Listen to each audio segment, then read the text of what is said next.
Friends, I welcome you to my channel. Before listening to this story, I will ask you to like and subscribe. It is not difficult for you, but it is pleasant for me. And we're starting. At the time of the outbreak of the pandemic in the USA, I, Jim Young, had been married to my wife Lisa Montrose. Her father persuaded her to keep her maiden name when we got married, and I didn't mind, for 11 years, and we had 2 children aged 7 and 9. I worked in information technology, while Lisa worked in local government in Northern Virginia. To understand my story, it is not necessary to go into details, although a few interesting facts about Lisa's family are important. Lisa is very close to her father Winston, who never liked me, and is also close to her mother Crystal, who is at odds with her father and hates her stepmother Karen. Karen is much younger than Winston, only 3 years older than Lisa and me, and Lisa considers Karen a money hunter. Deep down, I think Lisa doesn't like Karen because Karen is really good looking, but she has poor self-esteem, or at least she had one. Surprisingly, Crystal and Karen got along much better than Lisa and Karen. They're actually friends.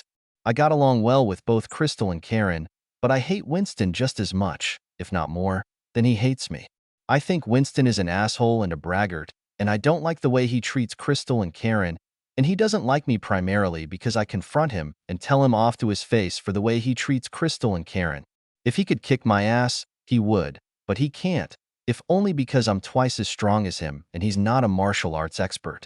Even though I like Karen, I have a problem with her. She's damn beautiful. Each person has their own characteristics of the opposite sex that attract them. Karen has everything I like. I wish she had a nasty temper so I could write her off, but she's kind and smart. I've never been able to figure out how that asshole Winston convinced her to marry him 3 years ago. Despite my passion for Karen, I believe I have properly hidden it from everyone. Since I do most of the IT work for a consulting firm specializing in helping restaurants and retailers, as expected, as soon as the closure orders were issued, I was fired.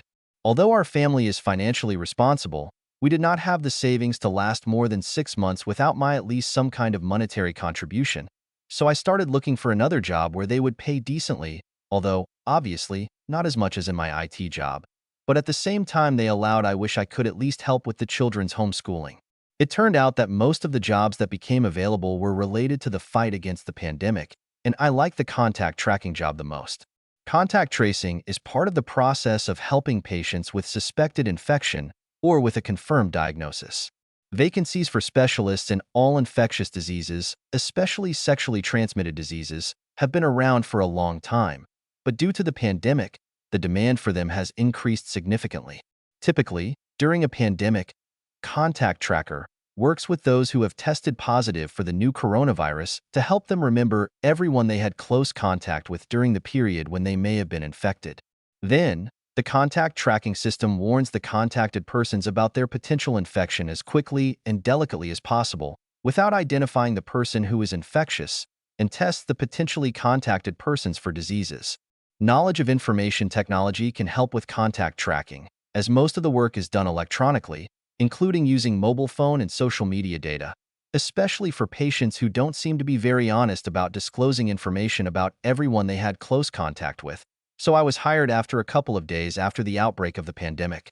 When I applied, my training in contact tracing was relatively short and accelerated due to necessity, as well as because I had good abilities and experience in this field.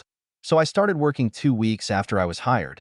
I found this to be a useful job, especially when contact persons were checked and identified at an early stage, which increased their chances of recovery. It was sad to see some contacts or patients die, but since I'm not really a medical professional, I've never had to see this pain up close. For about 2 months, everything went pretty smoothly in my family. Lisa said that she still has to go to the office sometimes, and I also had to do some field work, but we were able to do most of our work at home using Skype, Zoom, phone calls, text messages, email, and other forms of electronic communication. We arranged our schedules so that 95% of the time, at least one of us was at home with the children, and moved on to their homeschooling using the resources provided by the school our children went to. Often the 3 of us were sitting at our laptops at the same time, and sometimes all 4 of us. Those 5% of the time when one of us was not with the children, Crystal or Karen, both local and kept 2 steps away from the children, replaced us, just so that someone would be at our house in case of an emergency. Our lives were happy in the face of the pandemic, especially since Lisa and I were at home together more often, and there was something about this situation that made it exciting.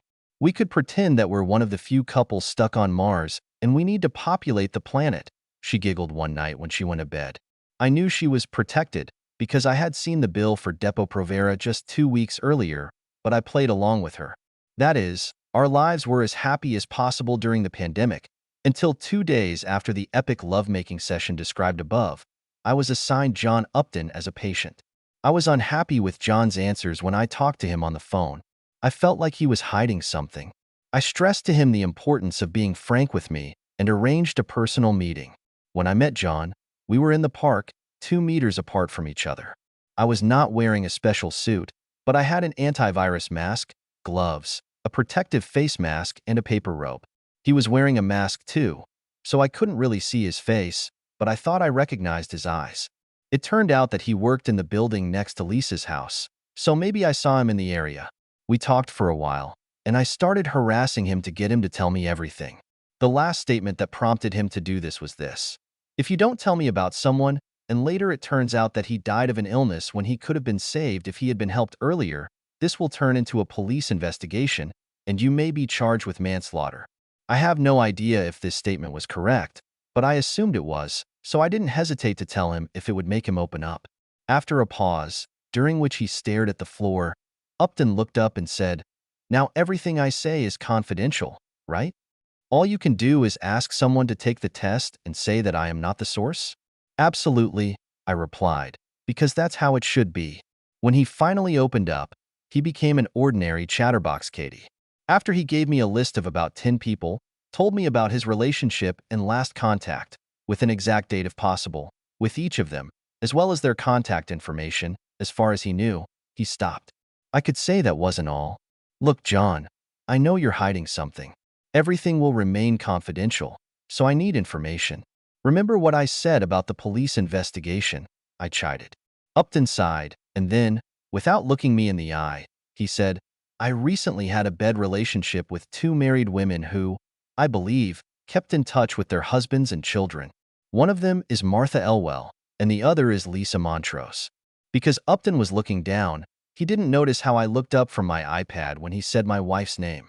Since my last name was different from hers, he obviously didn't even think that Lisa Montrose's husband might be Jim Young. Showing more restraint than I've ever shown in my life, I first pretended that I was having problems with my iPad, turned on the recorder, and then asked him to repeat what he had just said, which he did.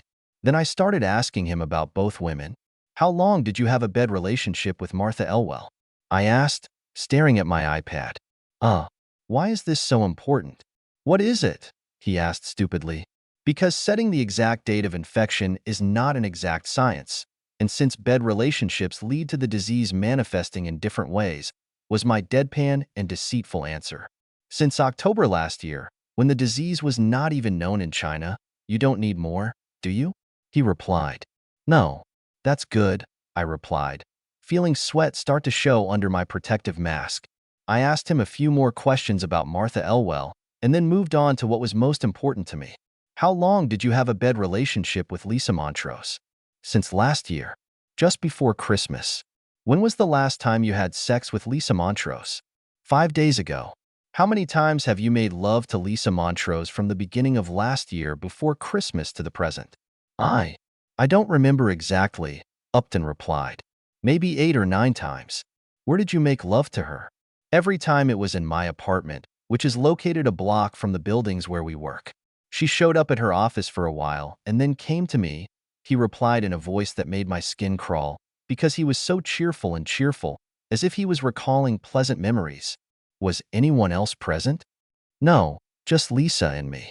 Although the last time she said that she would think about having a threesome with Martha or my brother if he could get out of prison in New York."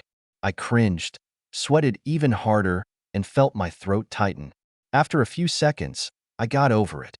I wanted to ask a few more questions, but that would probably give me away. At the stage I was at, I could justify what I had asked for so far, and what else I really needed. I turned off the recorder and grumbled, "Thanks for being honest.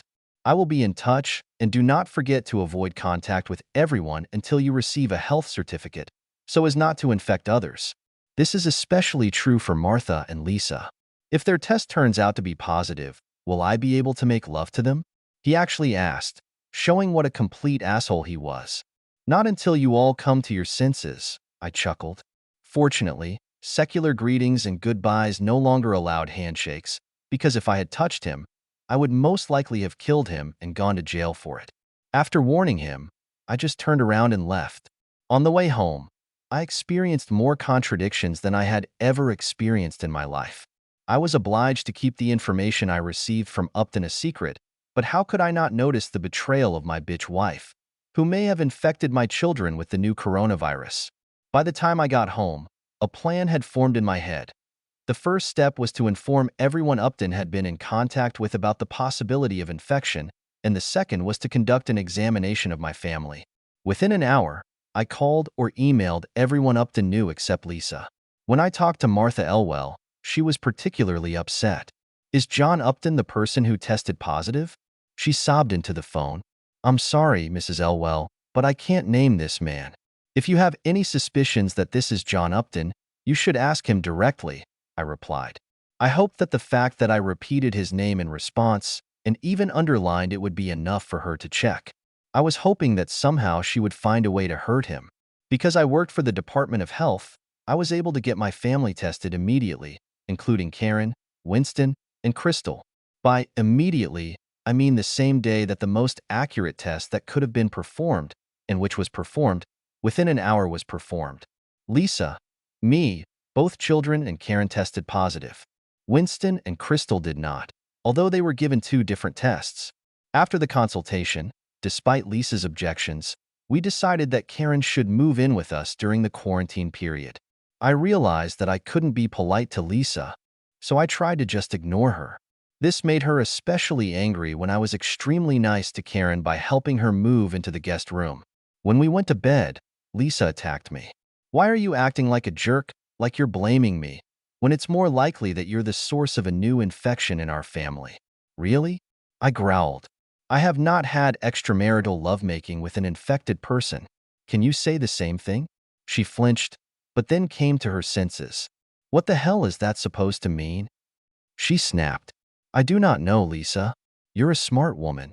You'll figure it out for yourself, but do it in silence. I have no desire to interact with you in any way. How dare you? She began. That's all she had time to say before I grabbed her face and said with a low growl, "Shut up," words I've never used with her before and never even thought to use. If you infected our children, it will hurt you a lot. She ran into the bathroom in tears. My conscience was clear and I knew how I would react depending on what happened to the virus, so I slept for 7 whole hours. When I woke up the next morning, Lisa was lying on our bed as far away from me as possible, awake but with bleary eyes. When she saw me getting out of bed, it became obvious that she had changed her attitude to what was happening. Jim, can we please talk? As soon as everything related to the virus goes away, not before. So don't ask anymore, I snapped. Because I was involved in this case, I couldn't track my family's contacts. However, I asked the children and Karen about what they had told the contact tracing specialist, and all 3 of them had practically no contact with anyone other than the family.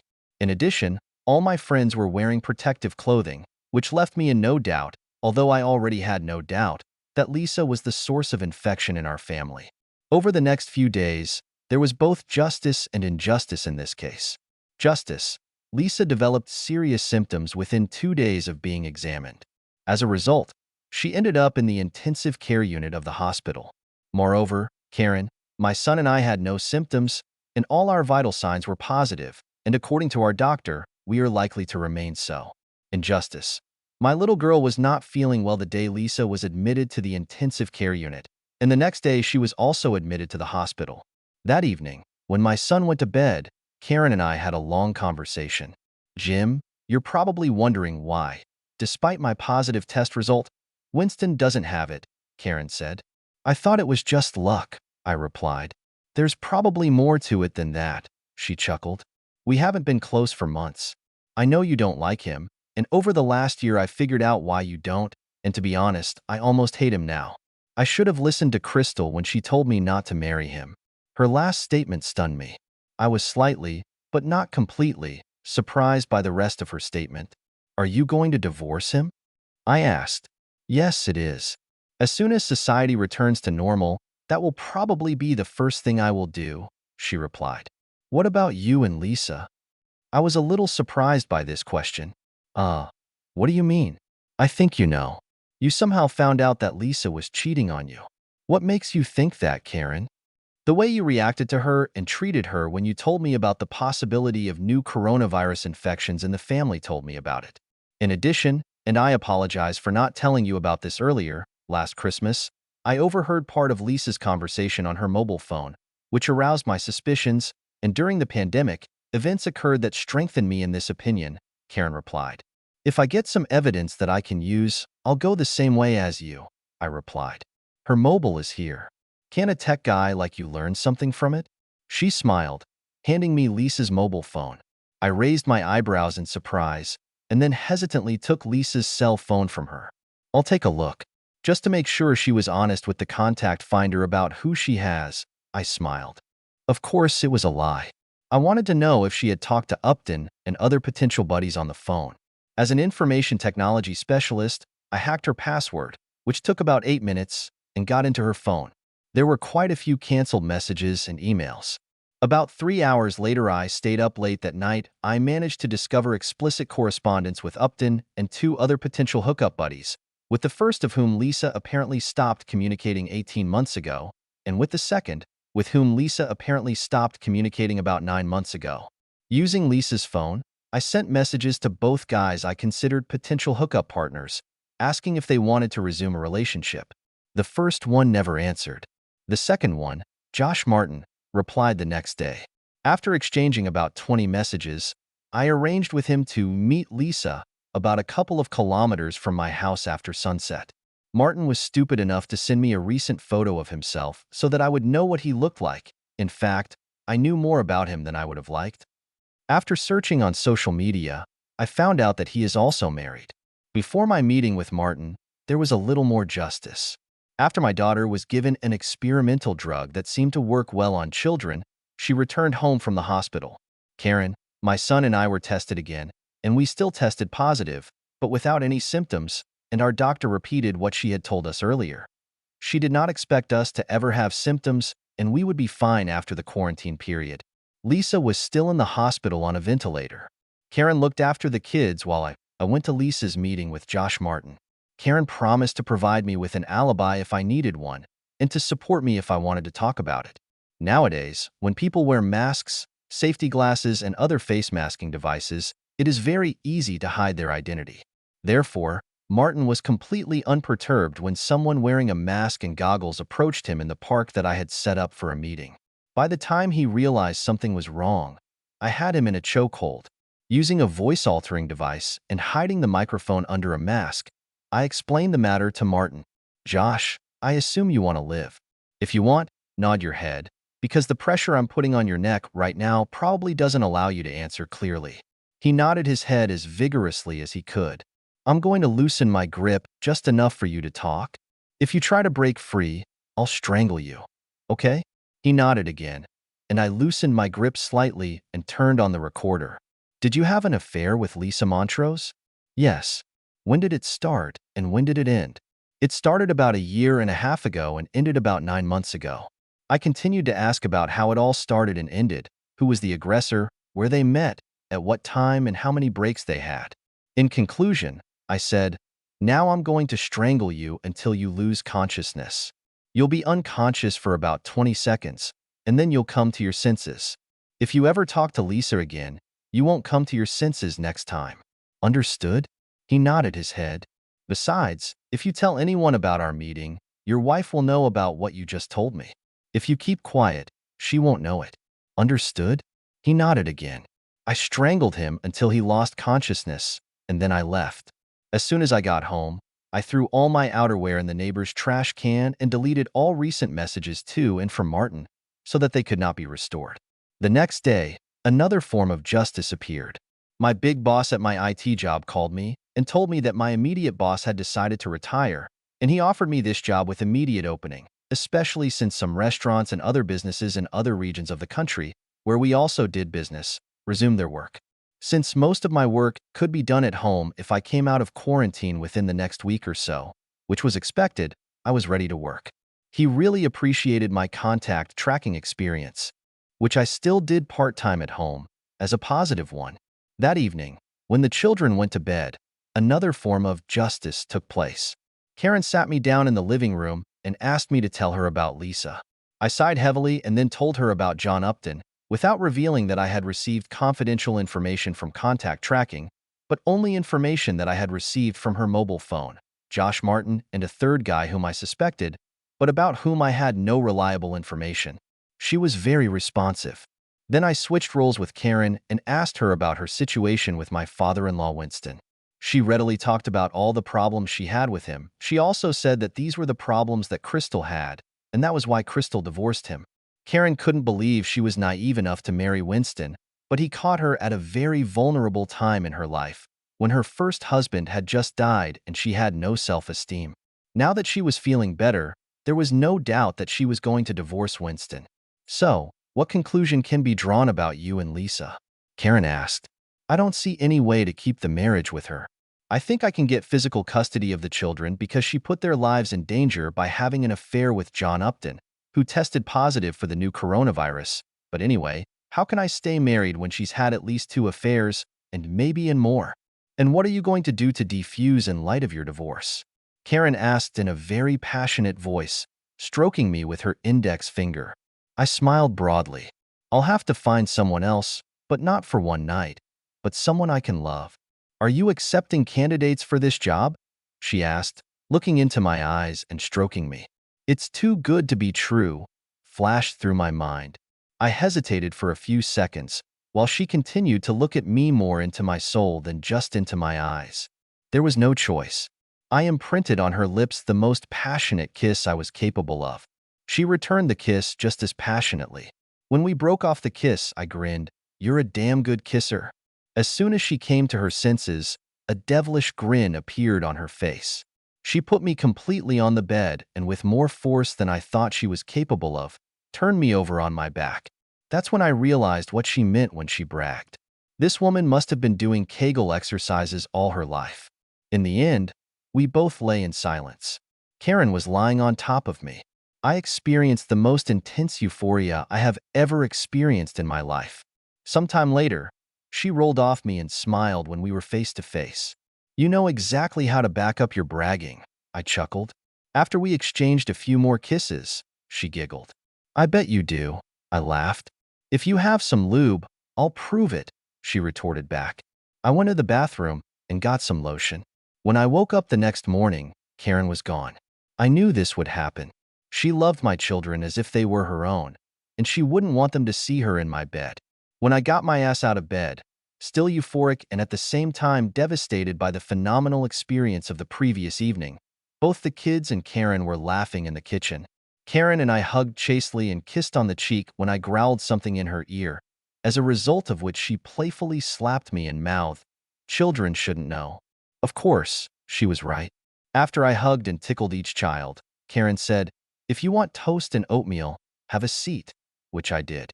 Karen and I played hide-and-seek under the table while we ate and chatted with the kids.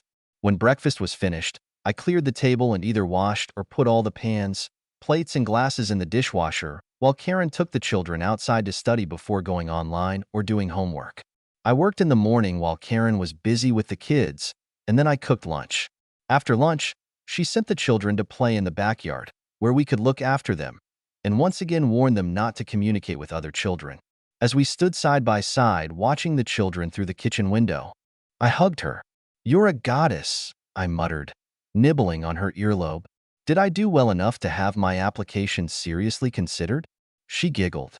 "Let's just say," I replied, biting my earlobe, "if last night was a test, then you got an A+ indefinitely. As soon as I kick the traitor out, I want you to live with me all the time more than anything in the world," I sighed. We both smiled at each other and exchanged a quick kiss. For the remaining 7 days of our quarantine, Karen and I slept in the same bed at night, until about 5:30 a.m., when she returned to the guest room. I would like to say that we slept together, but that would be a wrong term, since most of the time we spent in bed together, we hardly slept. Karen and I seemed not only compatible, but also attuned to each other. Despite what was going on in my marriage and the pandemic, it was the best week of my life. The only profession that was still functioning during the pandemic, despite the rare and usually virtual appearances in the courts, were lawyers. I had a good friend, a lawyer, and he introduced me to Susan Shark. Her real name is Sharpton, but everyone calls her Shark, and she had no problem with that because she is as restless and vicious as a tiger shark, a divorce specialist at his firm. Electronically, I gave Susan the information I had received from Lisa's mobile phone, which pointed to Martin and Upton. I didn't tell her about my personal contact with Upton because it was confidential information, but I expressed a desire to find out if he was the source of infection in our family. I gave her a recording of what Martin told me, but since it was obtained from him under duress, she said we couldn't use it, although we could call him to testify if the case went to trial. We could use the information about the mobile phone, since both my mobile phone and Lisa's phone were registered on the same account with the telecom operator, and I usually paid the bills for both. Susan believed that I could retain ownership of the house and get physical custody of the children, provided that Lisa and I had joint legal custody. If she could prove that Lisa was so reckless that she contracted the disease from Upton and passed it on to the children. I advised Susan to file for divorce on the basis of irreconcilable differences, the only basis recognized in Virginia, where we lived, although adultery can be used to prove irreconcilability. I plan to take her to court a day or two after she gets out of the hospital. Karen also used Susan to prepare the divorce papers, which had to be filed immediately.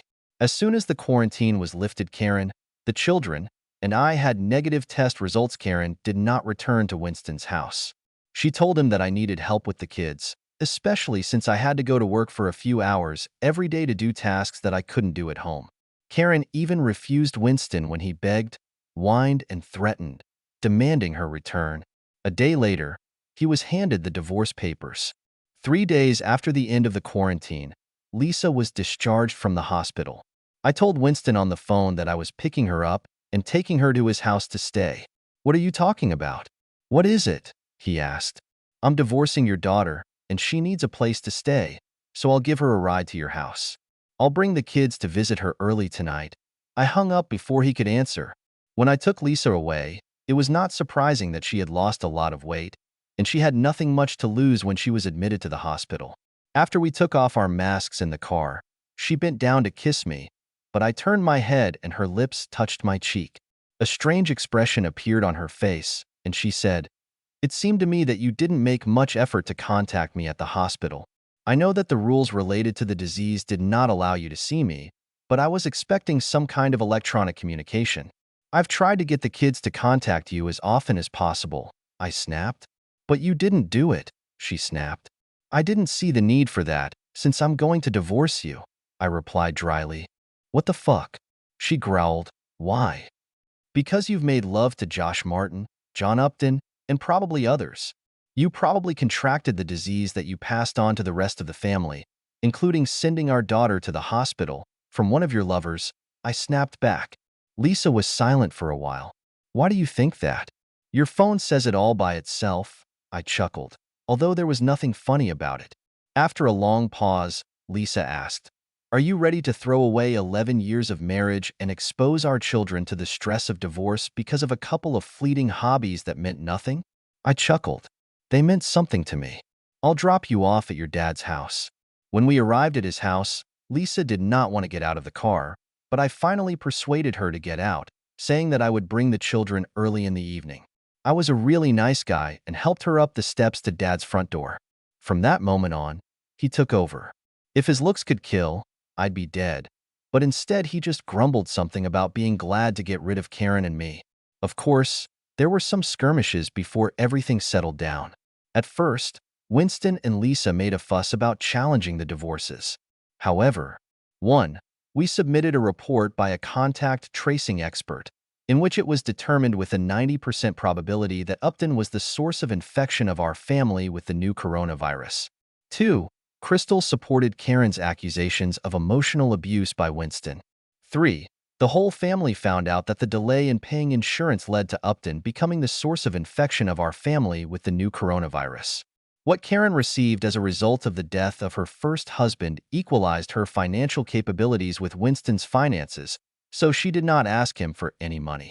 4. Karen gave me enough money to buy out Lisa's share in our house and became my mortgagee. 5. According to the results of a survey conducted by a child psychologist, Karen was an excellent role model and mother to children. 6. I have agreed to leave Lisa with the children for 2 nights a week since she moved out of Winston's house and began to live separately. Agreements were reached in both divorces. Society returned to a new normal when divorces became final on the same day.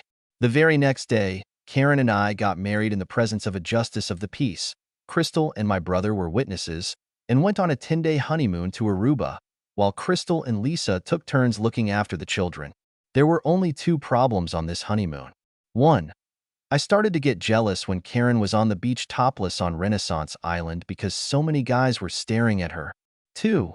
Karen almost used me to death. But what a way out if she wanted to. In fact, the whole year that has passed since our honeymoon seemed to me to be a continuation of it. The children seem to have adapted well to each other, and Karen and I have never been so happy in our lives. P.S. John Upton had serious irreversible consequences of the disease, including persistent breathing problems. So far, I haven't heard anything about Josh Martin. End.